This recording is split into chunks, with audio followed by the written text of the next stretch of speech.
اللہم صلی علی محمد وعلی آل محمد وبارک وسلم صلی اللہ نحمدہ ونصلی علی رسول الکریم بسم اللہ الرحمن الرحیم رب اشرح لی صدری ویسر لی امری واحلل عقدۃ من لسانی یفقہوا قولی۔ یہ واقعہ رقیم غار والوں کے نام سے مشہور ہے۔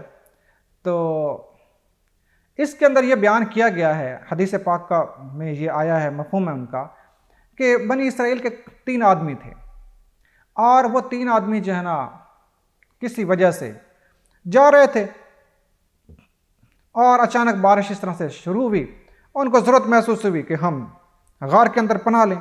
اب وہ بیچارے غار کے اندر جو چھپے ہیں، تو اللہ کی قدرت سے ایک پتھر بہت بڑا گرا اور غار کا منہ بند ہو گیا۔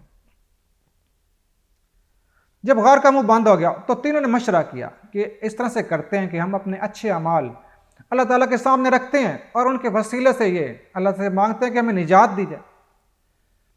تو ایک آدمی نے اب یہ بات کہنی شروع کی کہ میں بکریاں چرایا کرتا ہوں اور واپسی پہ میں اپنے گھر والوں کو بھی دیتا ہوں کھانا پینا، دودھ، اور اپنے ماں باپ کو بھی۔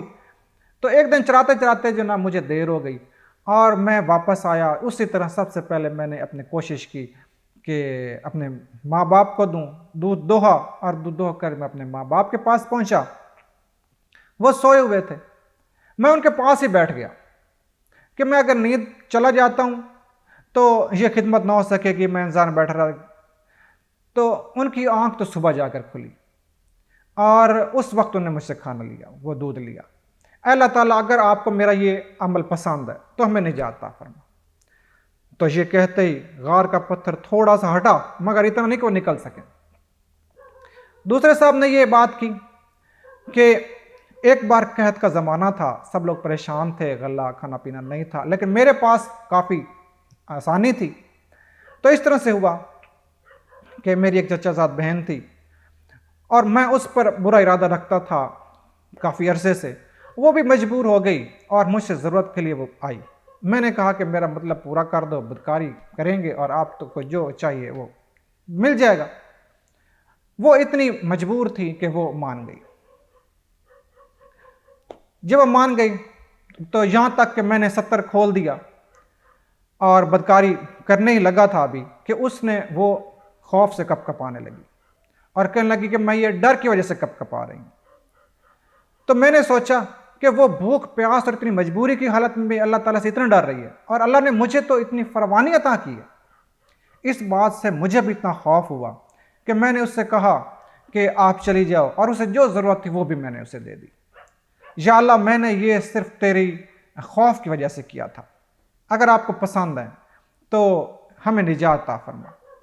پتھر اور ہٹ گیا، اب وہ ایک دوسرے کو پہچاننے لگے، لیکن اب بھی نکل نہیں سکتے تھے۔ تو تیسرے نے بات کی کہ میں اس طرح سے مزدوری کرواتا تھا، کام کرواتا تھا۔ تو ایک دن ایسا ہوا، اور مزدوری ان کو دے دیتا تھا، ایک دن ایسا ہوا کہ وہ مزدور جو ہے وہ اپنی مزدوری لینا بھول گیا، چلا گیا۔ میں نے اس کی مزدوری سے ایک اونٹنی خریدی، اور وہ اونٹنی اتنا پھلی پھولی کہ وہ میرے پاس بہت سارا مال بن گیا، بہت سارے اونٹ اور اس طرح سے ریوڑ بن گئے۔ تو عرصہ دراز کے بعد وہ مزدور پھر آیا، میں تو اسے پہچان بھی نہ سکا، لیکن اس نے یہ بات کی کہ میری مزدوری کچھ حق تھا جو تیرے پاس ہے بقایا۔ میں نے کہا، میں پھر پہچان گیا، میں نے اس سے کہا کہ بھائی تیرا حق بھی ہے، اور یہ سارا مال متاع جو ہے نا یہ تیرے حق سے ہی نکلا ہے، بنا ہے، میں نے یہ سب تجھے دے دیا۔ وہ حیران ہو گیا کہ تم اتنا مال مجھے دے رہے ہو۔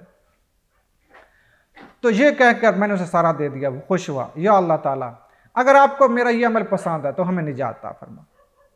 تو اس پر وہ پتھر دور جا کر گرا اور وہ سارے جو ہے نا وہ اپنے اپنے گھر چلے گئے، نجات حاصل ہوئی۔